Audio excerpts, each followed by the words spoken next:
Yes. Velkommen til vores webinar i dag, arrangeret af Studysea, men med Hawaii Pacific University's europæiske repræsentant, Mihaela Panjotova, som om nogle få minutter får ordet og vil fortælle jer en masse mere om det her fantastiske amerikanske universitet, som ligger på en skøn øgruppe i midten af Stillehavet. Jeg hedder Miki Krohmann Jensen og sidder til dagligt og vejleder studerende omkring at studere i udlandet. Nogle af jer har allerede været i kontakt med mig. Agendaen for i dag, jamen lige en kort intro af Studysea og hvordan vi kan hjælpe jer. Så efterfølgende får Mihaela ordet for lov til at præsentere Hawaii Pacific University. Efter Mihaelas præsentation vil jeg kort lige gennemgå de finansieringsmuligheder, der er, både fra staten og fra det private, altså legater. Og så til sidst vil vi meget gerne besvare spørgsmål fra jer. Det kan være spørgsmål til mig, Studysea, det kan være spørgsmål til Mihaela. Vi vil rigtig gerne have spørgsmålene til sidst, fordi vi optager webinaret her, så den del med spørgsmål, den bliver kortet ud, så der er altså ikke, I skal ikke holde jer tilbage, der er ikke nogen dumme spørgsmål, det kommer ikke med på optagelsen. Hvad hjælper Studysea med? Jamen, sådan primært, det vi laver, bruger det meste af vores tid på, det er at vejlede studerende om uddannelse i udlandet, om at søge ind på universiteter i udlandet, som Studysea er repræsentant for og samarbejder med. Vi har over 80 universiteter, vi kan hjælpe jer til, fordelt på 5 kontinenter og 22 lande.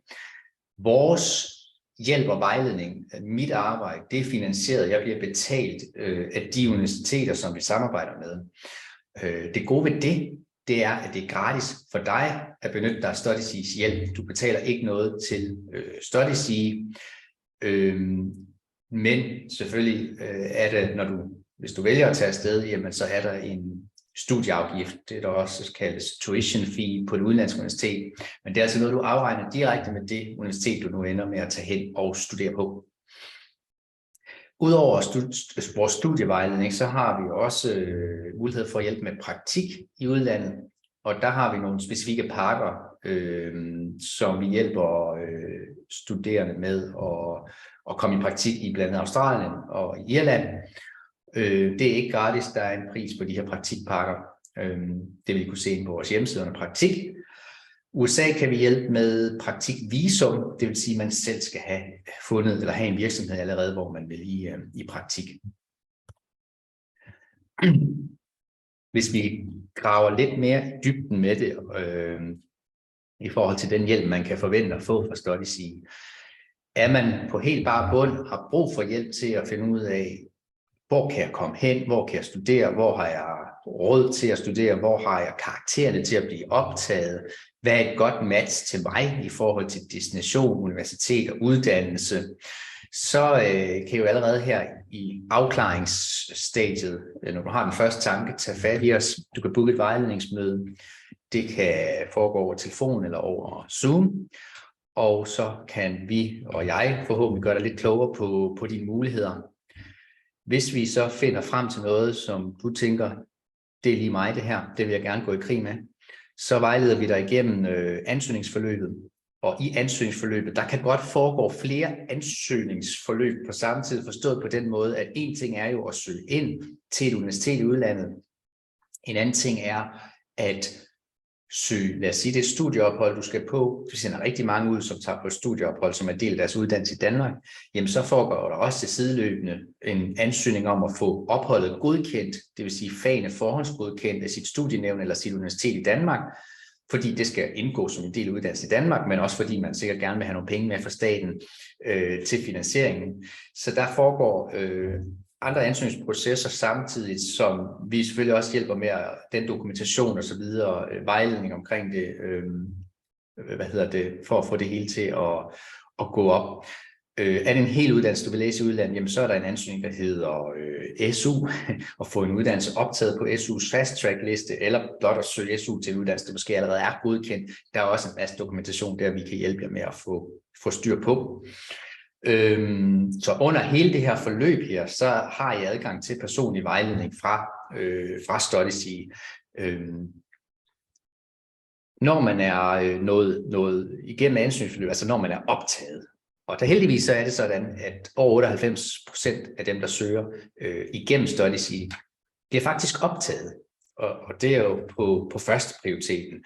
Så hvis vi nu sammenligner med studieophold, hvor man ofte har alternativet om at søge ind på traditionel udveksling igennem de aftaler, en uddannelsesinstitution i Danmark har, der kan man sige, der er en helt modsatte ende, sådan i forhold til sikkerhed og så videre, du kan være stort set, vi kan ikke garantere noget, men du kan selvfølgelig være ret sikker på at få en studieplads, så længe du opfylder adgangskravene på det universitet, du skal til. Snakker vi hele uddannelser, så er det selvfølgelig en lidt lavere optagelsesprocent, især hvis det er medicin eller lignende, du kan søge ud på, så er det selvfølgelig ikke 98%, der bliver optaget. I forhold til, når man er blevet optaget, så er I inde i det, vi kalder pre-departure-stadiet, og der er en masse praktiske ting, der skal styre på. Det er visumansøgning, bolig og så videre.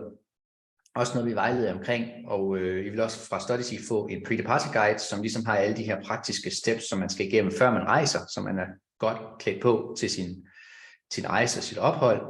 Vi har Facebook-grupper, sådan, så du rent socialt også kan connecte med andre, som skal afsted. Vi har legatmateriale. Jeg skal nok komme tilbage med det her med legater til sidst, men rigtig god idé at bruge tid på at søge legater også. Og ja, altså når du så har styr på det praktiske, så er det om at rejse afsted. Og der er du selvfølgelig også velkommen til at tage fat i Studysea, men heldigvis så har vi også vores universiteter, som har internationale kontorer og så videre, som tager rigtig godt hånd om vores studerende, når man er ude på destinationen.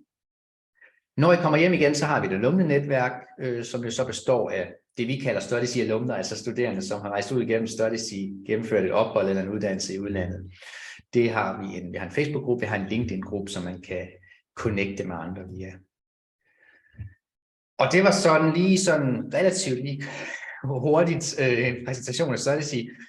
Nu vil jeg give ordet til Mihaela, som er regional europæisk repræsentant for Hawaii Pacific University.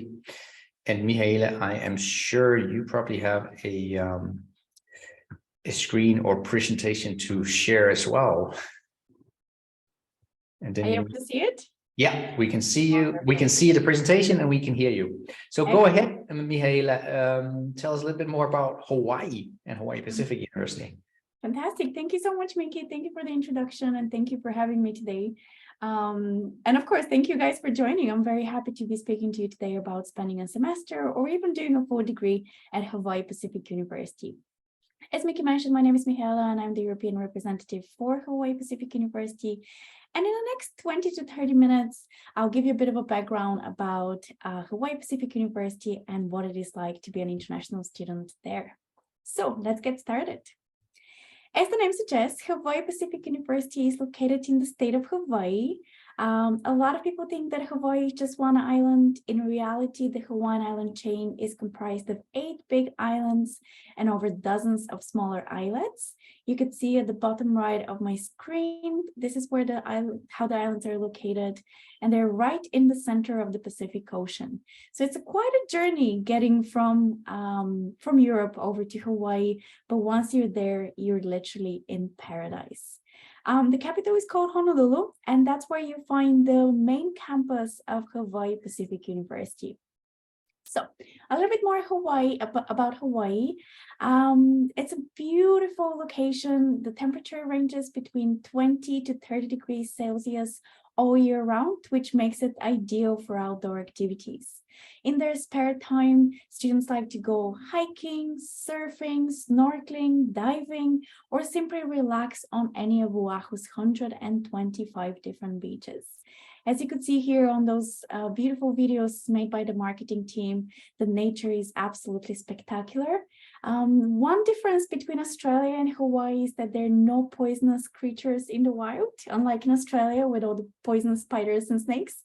So it makes it pretty easy and nice to go and explore the outdoors. So if you're very adventurous and outdoorsy person, I think Hawaii will be a great fit for you. But unlike other states in the US, the state of Hawaii has also have a lot of culture. As you could see, this is the traditional hula dancing. There's also the traditional hula chants and the ukulele singing. So it really brings that cultural aspect for students when they go study abroad or doing their full bachelor or master's degree there. So you kind of get a combination of the both worlds. On one hand, you have, of course, the island paradise, and on the other, you get to live in a big city, big capital city that Honolulu is. So typical for like the cities similar to New York and Los Angeles, for example, is that you get a lot of skyscrapers and a lot of traffic too, but also a lot of opportunities for restaurants and concerts and different events that happen throughout the island, throughout the whole year. Honolulu, it's the financial and business district of Hawaii. It's a very international city. There are people from all over the world there who are studying at Hawaii Pacific University or also live in Hawaii. The city itself is relatively small. There are about 370,000 people who live in the city of Honolulu and about 1 million people who live in the county. But interestingly, 8 to 9 million people will visit Hawaii each year. So makes it also a very popular touristic destination. So since the temperatures are great throughout the entire year, you get to experience a lot of events and concerts happening throughout the island. And last but not least, Honolulu has routinely been rated as one of the happiest and safest cities in the United States of America. And how not to be happy, right, when you live in Hawaii? On this photo here, before I move forward, you'll see the main campus. This is the Aloha Tower Marketplace, which is right at the harbor bordering the Pacific Ocean. So even though it's centrally located in the heart of Honolulu, it also has a beautiful view over the Pacific. But this is where it's located on the map of Oahu, the downtown campus, which is comprised of 3 main buildings, all within walking distance.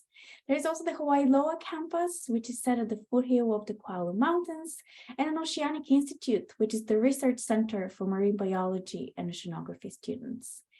There is a free shuttle bus that goes every 15 minutes between the campuses, and also one of the mandatory student fees that students pay to Hawaii Pacific University is for a bus pass. And with that bus pass, you can use the public transportation as many times as you need to throughout the semester or the academic year. So that's a very convenient way to get from point A to point B. In my experience, some students also rent cars if they want to do longer road trips, maybe up to the North Shore. Or there is even a shared bike service system that's in the downtown area. So very convenient and very easy to get around on the island of Oahu. Literally, if you drive from Honolulu on the highway, this is such a beautiful scenic road around the coastline up to the North Shore and then back on the highway around the mountain range. That's literally taking you 2 to 3 hours if you don't stop driving. So on weekends or weekdays, of course, when you're not too busy studying, you can go and explore different parts of the island of Oahu. But majority of students would tend to have their classes in the downtown campus, especially the visiting students who are there for a semester or two. So you don't have to worry about commuting to the other 2 campuses. But let's take a virtual tour so you can get a better feel of the campuses and also the different student facilities and amenities that are offered to students. As I mentioned, the downtown campus is comprised of 3 main buildings. That's the Aloha Tower Marketplace that we saw in the first photo. There's the Pioneer Plaza, which is about 5 minutes walk. And there's the Waterfront Plaza, which is a little bit further away, 10 to 12 minutes walk. So let's have a look. The Aloha Tower Marketplace, or also ATM in short, is the central hub of HPU's community. On that campus, orientation, graduation, and various students' events take place. And on the first floor, you will find the on-campus gym, the on-campus clinic. There is also the student life, the health center, and the welcome center there. On that campus, you will find an esports arena, which is the first esports arena in Hawaii, and of course, open to students who are enthusiasts. There are learning commons, which are ample spaces for group projects or preparing for your classes. and also the Pier 9 by Some Choi, which is the dining facility that serves fresh and local food every day of the week. On the second and third floor of the Aloha Tower Marketplace, you'll find the Waterfront Lofts, which is the on-campus housing facility, of course, open to international students as well, for anyone who is interested to live on campus. So that was the ATM. The second campus is 5 to 7 minutes walk. As you can see, it goes further into the city center. And that's the Pioneer Plaza, which is home to the College of Business and the College of Professional Studies. So let's say if you're taking a business subject, a business class within course offered the College of Business, that's where your classrooms will be located. So walking distance from the main campus. And the third and last anchor of the downtown campus, direction Waikiki, is about 10 to 12 minutes walk. And you will find the Waterfront Plaza, which is home to the College of Liberal Arts, Health and Society, and Natural Sciences. And that campus, you also find the library and various student services centers, like the Office of International Students and Scholars, the housing office, the business office. So everything is centrally located in one main building. So if you have any questions about your tuition fee or the courses that you're registered in, or if you want to talk with immigration officers, you can all find them in the same place. So very convenient for students who have any questions or need any support. All right, so that was the main campus. I would imagine most of you will probably have your classes there, but in case you're maybe taking any marine science courses or any biology or chemistry courses, you may have some of your classes at the Hawaii Loa campus. As I said, on that campus, there are different science labs, classrooms, and there is also residential housing. So for students who, again, want to live on campus, but are located further from the downtown. And lastly, the Oceanic Institute located at the Makapu Point. This is only a research center, so you probably, unless you're a full degree student, you won't have to go to that campus at all. So that's for marine biology and marine science in general. All right, moving forward, Hawaii Pacific University. It is actually the largest private nonprofit university in the state of Hawaii and one of the most culturally diverse private institutions in the US. There are students who come from all 50 states and over 65 countries worldwide. But don't be surprised if you hear Danish on campus. There are hundreds of Danish students who come each year to pursue a semester abroad or come and complete a full bachelor or master's degree. So if you ever feel homesick and you just want to hang out with other Danes, you can definitely do that on the other side of the world in Hawaii. But I always encourage students to go and mingle and meet people from the US or other international students and try to kind of broaden your horizons and really make new friendships. One thing that always happens is you end up to make friends with people you've never taught. So like I always said, just try to open up and meet others. Students also organize their events. Before I forget to mention that, once you're accepted, you'll be added to the same Facebook group. So you'll be able to connect with students even before you've traveled to Hawaii.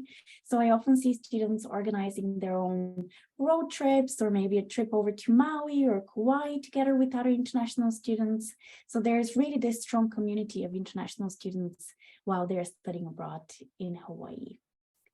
A little bit more about Hawaii Pacific University. It was voted the best college in the state of Hawaii for its top-notch academics. There's really an emphasis on hands-on education.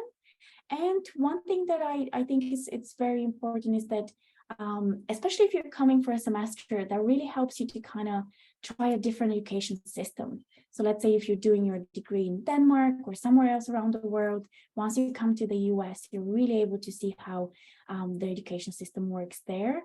One thing that is very particular is, which I think is very different than institutions in Denmark, is that there's something called a continuous assessment. So every week you either have some sort of a homework or a mini test to prepare for, or an assignment that you have to do.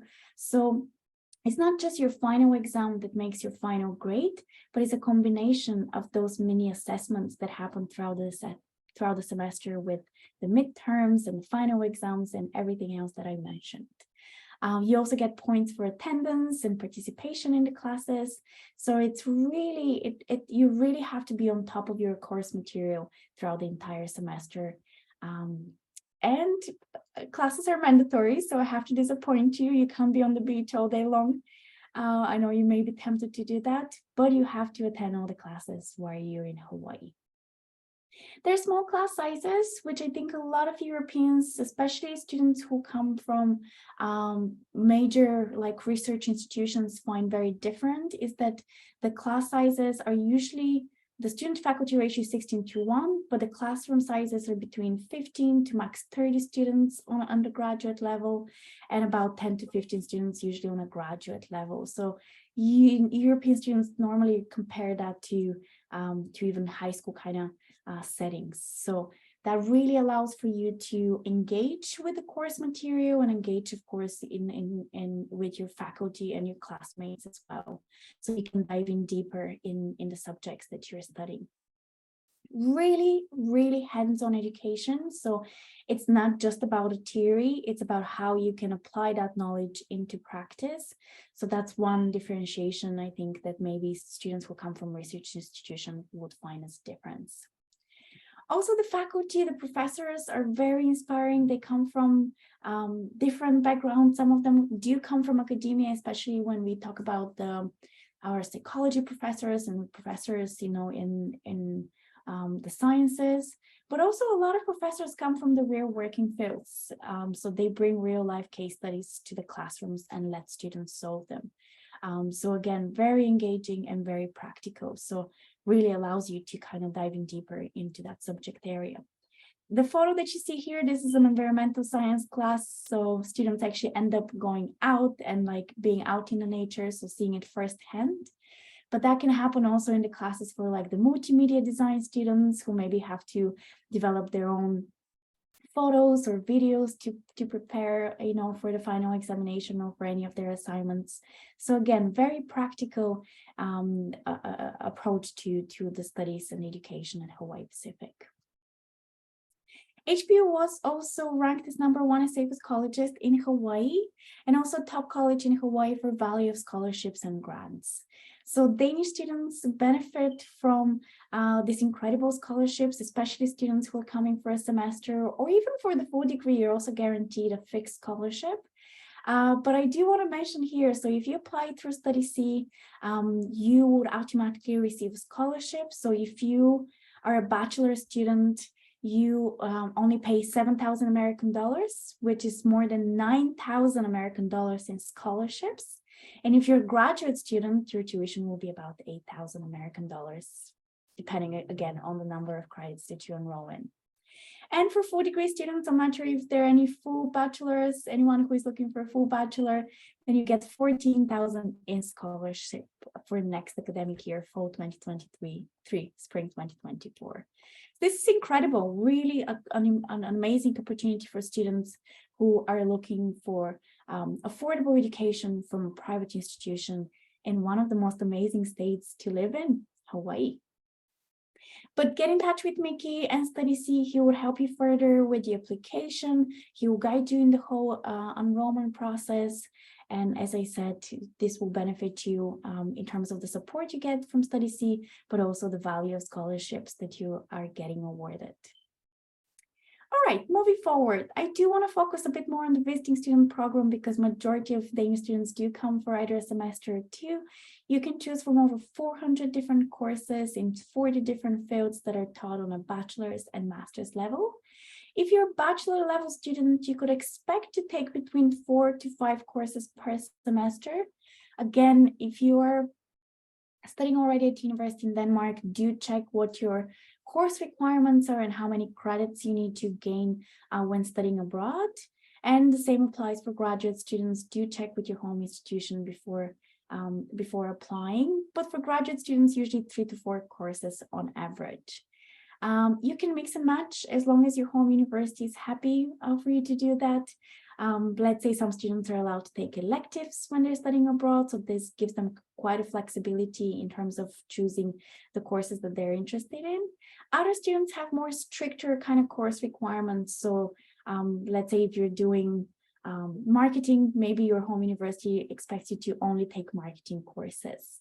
But again, Mickey will be able to share with you a link with a past course list, so you'll be able to see what was offered before, and usually most of those courses will be offered again next academic year, and we're even expecting a bigger course selection for fall 2023, so stay tuned. And lastly, gap year. I see more and more gap year students, so students who just finished high school, they want to go abroad, try out the university life, try out different subjects in different areas, and then see. Sometimes students end up staying and finishing their bachelor's. Other students take that as an experience and then return home and start their degree in Denmark or somewhere else around the world, of course. But what are the admissions requirements? Very briefly, all HP is looking for is your academic transcripts, maybe from your high school or your university, and an English language certificate. There are even country-specific requirements just for Denmark. So if you have a certain grade from your high school in English, from your high school subject, from your English subject in high school, then you may be able to get a direct entry, so you don't have to do an additional language test. But Mickey will support you in that and help you with finding out what exactly you need to submit for your application. But as I said, very easy and straightforward. So many Danish students are there for a semester, so the HP is really familiar with your education system and your preparation, especially in English. When it comes to the courses, I do want to show you a quick example. So these are literally the first 3 courses from last year's course list. What I wanted to show you here is that you can see the course level. So you could see, the difficulty of the course. You could see the name of the course, how many credits. These are American credits. But the best thing is that you can see at what time and what day the course is offered. So you are able to build your own schedule even before traveling over to Hawaii. So of course, a lot of students try to not take courses on Friday, and there are not that many courses on Friday, but also have your schedule in such a way that is convenient for you to attend the classes and the days when you want to. And registration is, as long as you were accepted and you registered, you're guaranteed a seat in the course. So you don't have to worry, to do the registration once traveling to Hawaii. So students normally find that process very smooth and very convenient. And as I said, you know your schedule. So you can already start making plans of trips you may want to do or things and places you want to visit. So it's very nice. All right, moving on. I hope I'm not talking too fast, but I think I've been rushing in. But talking about housing, that's definitely the most important topic. Let's face it, you're moving to the other side of the world. It's important to find housing that's affordable, that's safe, and you're happy to live in. But normally students tell me, you're in Hawaii, such a beautiful weather. Majority of time you'll be spending it outside, going to classes and going around the island. But of course, housing is important to find something before you've traveled over. There is on-campus housing to consider. They offer single, double, triple, and quadruple room type occupancies with a shared kitchenette, living area, and bathrooms. And of course, you have the support of the residential staff and the community advisors that are at HPU, and there is even security on campus. So very, very lovely housing. It's majority students who live there are degree-seeking students, and most of them are American students. And I think one reason we see not so many international students tending to live on campus is that one of the requirements is to purchase a meal plan. A meal plan is such an American thing. I don't think we're much familiar with that in Europe. What it means is that you can opt in for different options. They have, different levels of a meal plan. But in other words, you get your meals, right? Let's say your dinners or your lunches or breakfast served in the on-campus dining. Even if you don't live on campus, you could still dine here, of course. And there are chefs who prepare, food. There is a salad corner. They sometimes serve the traditional Hawaiian poke. And of course, drinks and desserts as well are available.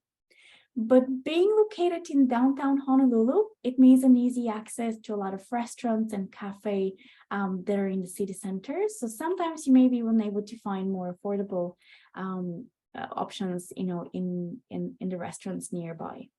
But usually I tell students you can budget between $8 to $12 for like a meal for, let's say, a lunch or a quick bite.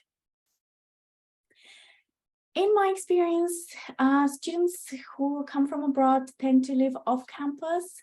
There are a few options. One of the first options is to go for an off-campus housing provider, similar to the ones that I have listed on this slide. There's the Waikiki Vista, Kakeona Lane, and Halemahana. These are only a few of the examples. More are listed on the website. There is literally just a new one added last week, and it's the most affordable that I have come across so far, which is about $800 per month, which is very convenient. You don't have to purchase a meal plan, and of course, you can budget separately for your meals. But those prices vary, right? Some are charging more than $800. I normally tell students it's good to have about $1,000 per month for housing, and then normally every semester I would do a panel discussion with currently enrolled students. So we'll talk about where they found housing, where are they doing their groceries, what are the fun things to do around the island.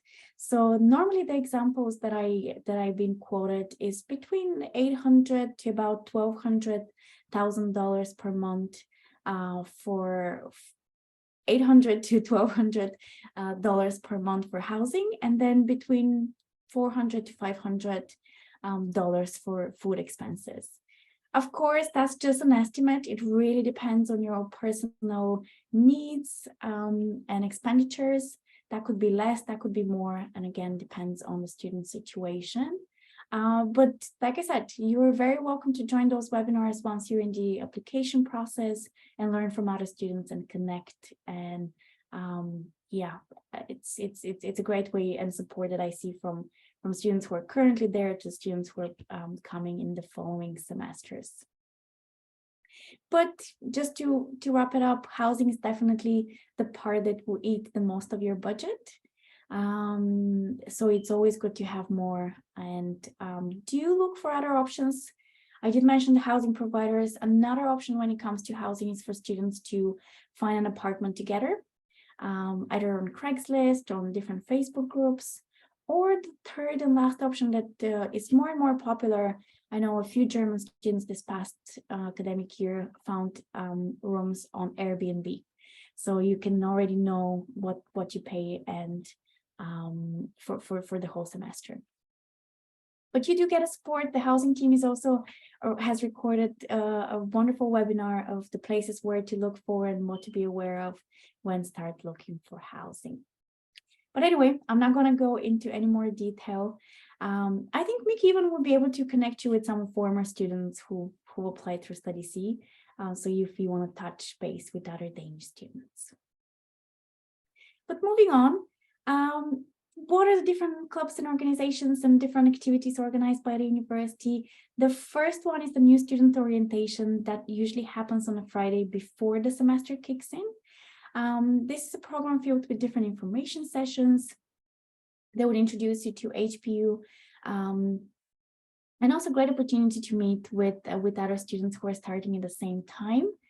HPU also offers over 50 different clubs and organizations that shine a spotlight on the Hawaiian culture and traditions. The most popular one among international students is the free surfing lessons. They just love them, and it's a great opportunity for you to kind of try out surfing at no additional cost. There's climbing lessons. They have a yoga at sunset on campus, trivia night, bingo night, and of course there is the Thanksgiving luncheon and different events that happens around spring break. So lots of things to do. During some of those events, there is even free food that is served. So some international students who are trying to live on budget like to take advantage of those events, but also a great opportunity to really mingle and connect with other students who are there at HPU. Other events that are happening outside of the campus, of course, I mentioned the traditional American events like Thanksgiving and spring break, and Halloween is really, really big in the US. But there are also some particular specific events that happen only in Hawaii, like the Honolulu Festival, the Waikiki Jam Festival, and of course, the biggest surfing competition that happens up in the North Shore towards the end of December, early January. So if you Google it now, right now, literally yesterday, they had a really big waves. So it makes it incredible to go and watch and see professional. This is not for for the faint-hearted. It's not for students who don't have any experience with surfing, but it's really nice to watch the professionals. It's definitely an incredible experience.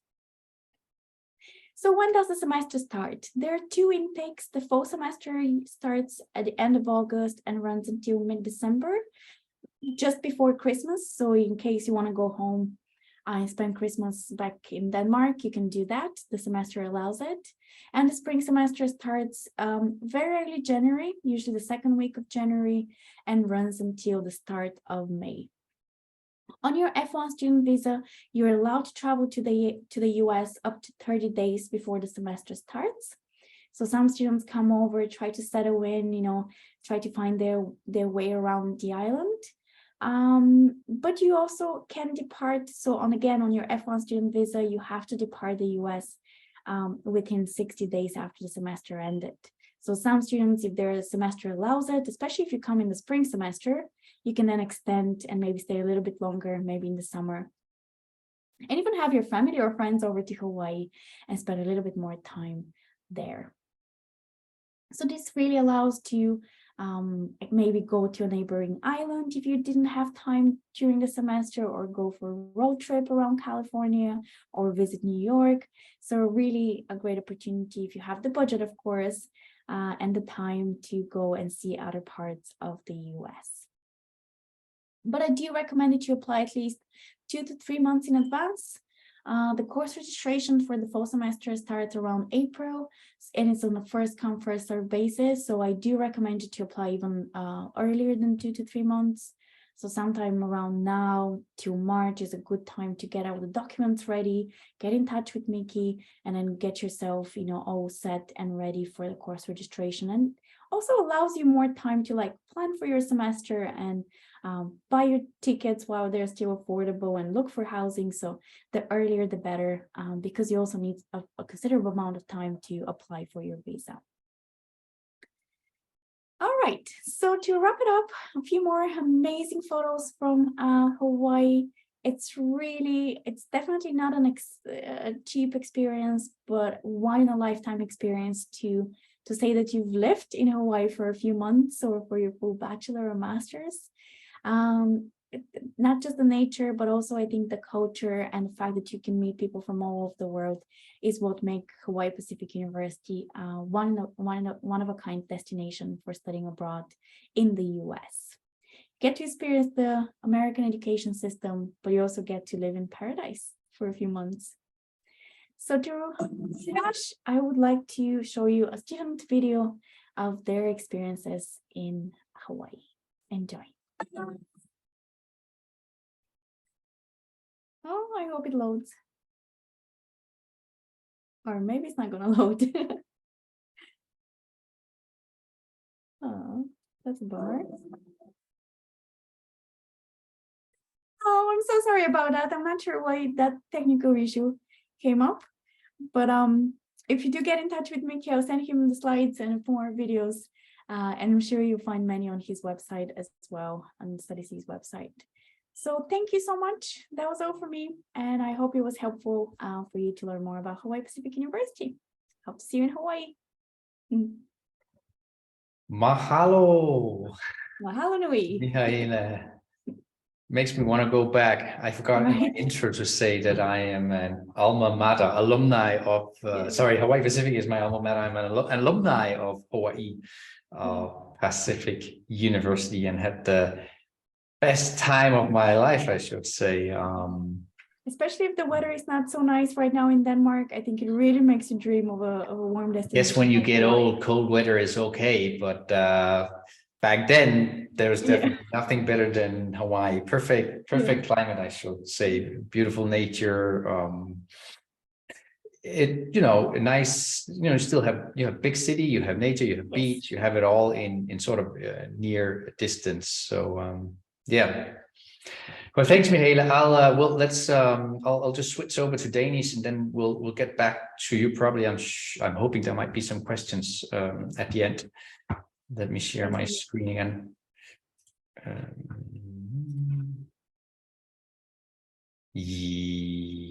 Yes. Ja, men tak til Mihaela for at præsentere Hawaii Pacific. Som nævnt, jeg har været så heldig at læse en del af min bachelor på Hawaii Pacific. Blev også at arbejde i Hawaii noget tid efter, og har også nogle år efter arbejdet med det som, hvad kan man sige, mere eller mindre den stilling, som Mihaela er i nu i forhold til at være repræsentant i Europa for Hawaii Pacific. Så et universitet, jeg kender rigtig godt og meget varmt kan anbefale. Finansieringsmuligheder, det er måske en af ulemperne ved det er desværre aldrig gratis at studere i udlandet, men der er heldigvis ret gode finansieringsmuligheder. Dem går jeg lige hurtigt igennem her. Udlandsstipendieordningen blev introduceret tilbage i 2008. Essensen eller ideen med den er, at de penge, som en dansk uddannelsesinstitution modtager fra staten, dem kan du tage med dig til at finansiere din studieafgift, altså tuition fees i udlandet. Det kan du gøre i op til maks 2 år, kan du få det her udlandsstipendium med.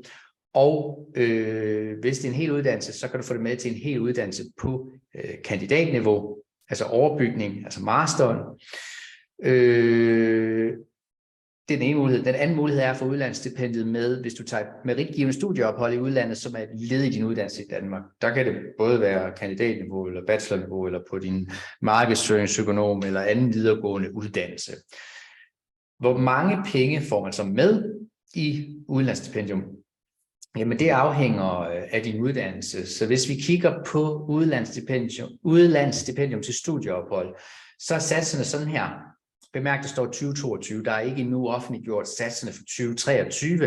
Det er en lille smule usædvanligt, men det har noget at gøre med, at den nye regering blev dannet sent, finansloven og så videre, ikke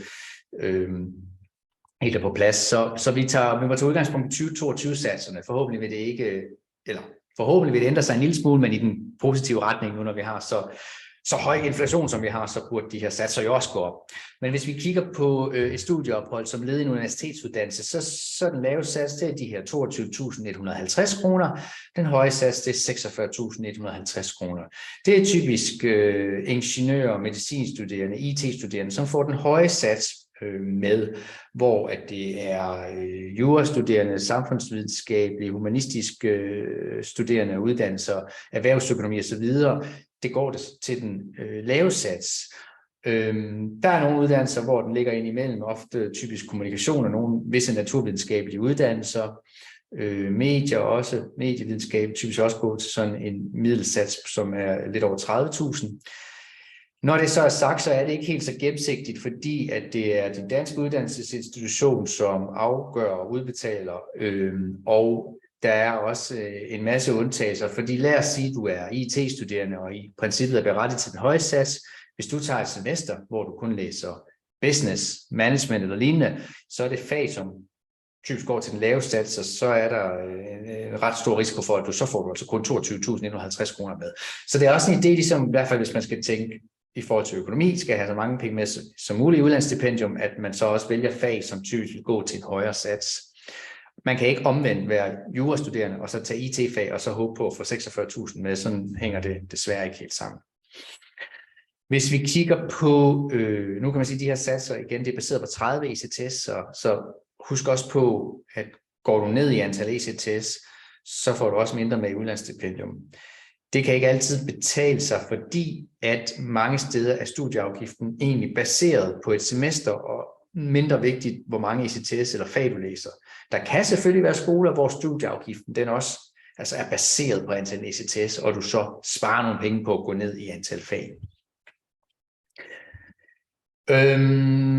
Satserne, som I kan se her, der er også satser, fordi det varierer også. Altså professionsbachelor, det er mellem 28 til 68.000, erhvervsakademiuddannelser 28 til 54.000, skibsfører, maskinmester 54.000. SU'en kan I også få med. Det er vigtigt at nævne, at man skal være SU-berettiget for også at få udlandsstipendium med fra staten. SU'en kan man få med, altså udgående SU, SU-lån kan du supplere med, og så er der så det, der hedder udlandsstudielån. Så det, som ikke er dækket af udlandsstipendiet. Lad os nu sige, at du tager til Hawaii Pacific, selvom du får et rigtig dejligt stort scholarship, altså en rabat, så vil din studieafgift højst sandsynligt stadig være højere end det, du får i udlandsstipendium fra staten. Så der kan du så gå hen og låne forskellen fra staten. Der er så godt nok et maks på, der hedder 111.000, sådan cirka. Du kan ikke låne mere, end hvad forskellen er, og igen, hvis det nu var en skole, der havde meget lav studieafgift, så er det heller ikke sådan, at du kan få mere med i udlandsstipendium, end hvad studieafgiften faktisk er. Udlandsstipendium til en hel uddannelse i udlandet på kandidatniveau er som nævnt også muligt, og der ser satserne sådan her ud. Nu er de her beløb på slidet her, det er jo baseret på en 2-årig uddannelse, en 120 ECTS-kandidat eller masteruddannelse, starter ved 88.600 for humanistiske samfundsvidenskabelige uddannelser, og så kører den så op på den højeste er så 184.600 kroner. Vi ser især ofte studerende, som får mellemsatsen og den høje sats, kan få dækket visse steder hele studieafgiften, altså har en mulighed for at læse en master i udlandet gratis, altså statsfinansieret. Og det er jo ikke dårligt. SU, igen, SU-lån og udlandsstudielån er også muligt. Det med at tage hele kandidaten i udlandet, det er også noget, der er blevet ret populært. Der ser vi også en stor efterspørgsel. Husk bare lige på, at tage et semester ude, så er det jo selvfølgelig, så bruger I et semester af jeres 2-årige udlandsstipendium, så er der 1,5 år tilbage til masteren eller kandidaten, hvis man senere skulle have lyst til at tage den i udlandet. Det plejer ikke at være et problem, fordi heldigvis mange steder i udlandet, der er det altså ganske normalt at tage en 1-årig masteruddannelse, eller måske en 1,5-årig. Det er altså ikke nødvendigvis, at den skal være 2-årig. Øvrige finansieringsmuligheder, jamen der er selvfølgelig legater, og der kan jeg også med glæde tilføje, at det er også selvom man tager til Hawaii, og det godt kan se lidt, hvad skal man sige, surferagtigt sunshine og så videre. Altså det kan godt på papir ligne, han har sagt badeferie, men det betyder ikke, at man ikke kan få legater med. Jeg har som sagt selv læst på Hawaii Pacific og lykkes sådan set med at få hele studieafgiften finansieret, både via legater fra Danmark, men også scholarships eller legater og stipendier, som jeg fandt i USA. Og jeg fik altså ikke udlandsstipendium med, så det var de her legater og stipendier, som jeg søgte typisk fra private fonde, som egentlig gjorde, at jeg fik min tuition fee dækket. Og nej, jeg havde heller ikke 12-taller, så igen, altså jeg tror min pointe her er, at det er ikke nødvendigvis, fordi du skal have et snit på 12 eller være optaget på Harvard eller Yale for at få for at få legater. Det handler simpelthen om at søge flittigt og målrettet, lave en god ansøgning også, og organisere dig, så du har et overblik over, hvad er det for nogle fonde, jeg har mulighed for at søge. Søge til Hawaii Pacific via Studysea deler jeg selvfølgelig også naturligvis gerne min liste med fonde. Arbejde under sit studie, det er jo også en finansieringsmulighed. Scholarships, hvis vi lige starter med den, så nævner vi her selvfølgelig det her fantastiske samarbejde, vi har med Hawaii Pacific, hvor vores studerende automatisk får et scholarship. Det betyder, at studieafgiften kommer ned på $7.000, hvis det er study abroad, eller sabbatår, hvor man tager et semester på bachelorniveau. Er det på kandidatniveau, man tager et semester, så kommer det ned på $8.000. Kigger vi på studieafgiften normalt for et semester på bachelorniveau, det er over $16.000, så det betyder altså i danske kroner, det er over 60.000 kroner, man sparer på studieafgiften. Det er rigtig mange penge. Vil du læse en hel bachelor af Hawaii Pacific, også ret attraktivt, der vil du få et automatisk scholarship på $14.000 hvert år, altså per år, som fratrækker studieafgiften. Arbejde i USA er der jo nogle regler, de er ret strikse omkring det her, det vil sige, du kan ikke bare gå ned på en restaurant og tage et studiejob. Du må arbejde du må arbejde på campus og maks 20 timer om ugen. Når du er færdig, hvis det er en hel uddannelse, du læser, og du har læst i mindst et år, så kan du få lov til at arbejde. Det benytter jeg mig også selv af via det, der hedder OPT, Optional Practical Training, altså 1 års erhvervserfaring. Det behøver ikke at være i Hawaii, det kan være andre steder i USA. Kravet er bare, at du skal arbejde inden for det fag, du har studeret. Læser du en STEM, altså Science, Technology, Engineering and Math uddannelse, så er det faktisk 3 år, du kan få lov til at arbejde i USA.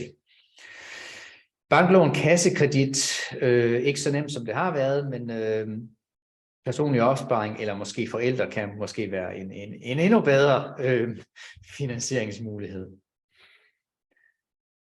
Yes, det var sådan lige kort, hvad jeg havde. Jamen, hvorfor søge gennem Studysea? Kompetent og gratis vejledning.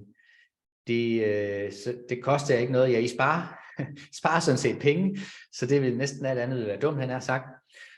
Personlig vejledning gennem hele forløbet.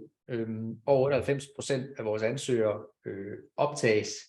Du kan søge med kort varsel. Ikke at vi altid anbefaler det, men altså, du kan søge med relativt kort varsel. Vi kan verificere dine dokumenter gratis. Du kan rejse med en kæreste eller venner. Vi har ikke sådan en begrænsning på antal studiepladser. Du får tips til legatsøgning, eksempel på den gode legatansøgning. Du kan møde andre studerende via vores Facebook-grupper. Du er en del af vores alumnenetværk. Du kan studere på et af de bedste eller fedeste universiteter og destinationer i verden. Mere end 70 universiteter samarbejder Studysea med. Og i forhold til økonomi, så kan vi hjælpe dig med at give et overblik over økonomien og finansieringsmulighederne. Vi har budgetskabeloner også, som vi kan dele med dig, som du selvfølgelig skal bruge, for eksempel til legatansøgning. Undtagelse i optagelseskriterier. Vi gør, hvad vi kan for at gøre det så så smooth som overhovedet muligt at ansøge. Og hvis I søger for eksempel til Hawaii Pacific, så er det jo meget rart, blandt andet når vi snakker engelsk. Danskere har et godt engelskniveau, derfor kan du også optages på en del af programmerne uden en sprogtest, hvis du har en vis karakter i engelsk fra gymnasiet. Next step. Book et vejledningsmøde, hvis du vil vide mere. Det kan være over telefon eller Zoom, at vi kan klare den. Er du allerede klar til at søge, så send os en mail, så skal vi nok guide dig videre i det step. Og igen, det er vigtigt, at man ikke bare lige går ind på universitetets hjemmeside og begynder at lave en ansøgning. Så kan du i hvert fald ikke få, altså ansøgningen skal tilknyttes Studysea, hvis du skal have den her rabat eller det her scholarship. Universitetet skal vide, at den kommer fra Studysea eller igennem Studysea. Yes, min mail er her, miki@studysea.dk. Skal se, hvor meget tid vi har. Jeg vil meget gerne lige have et par minutter, og så vil jeg selvfølgelig også tage imod spørgsmål. Men jeg tænker, at jeg lige kan nå at dele min skærm. One second. Det går godt det her. Lige for at vise jer, hvor I finder sådan relevant info på vores hjemmeside. Hvor har vi den var der. Share screen. Godt. Hawaii Pacific vil vide mere om universitetet, så har vi en profil på Hawaii Pacific herinde. Kan eventuelt gå ind på den under universiteter, scrolle ned til USA, så kommer den et eller andet sted her. Klik her, kom ind, så kommer ind på profilen for Hawaii Pacific. Det første I ser er en beskrivelse af universitetet, studiemiljøet, beliggenheden, men så er der også en masse fagblade herunder. For eksempel, hvis man er study abroad studerende, gerne vil læse et semester ude som en del af sin uddannelse, så kan man gå herned og finde ud af det her med fagene, og der bliver linket til, som jeg hele snakket om, hvor er listerne med fag. Der vil være beskrivelse, hvordan man får fagbeskrivelser, vil være beskrevet her. Der vil være beskrivelse af niveauet og meget mere. Økonomi har vi stående herinde. Optagelseskrav og så videre. Også engelsk, 7 i engelsk fra gymnasiet for eksempel, så er du fritaget, så behøver du ikke at tage en engelsk sprogtest. Nu tror jeg, at det er tid til at stoppe optagelsen her, og så vil vi jo rigtig gerne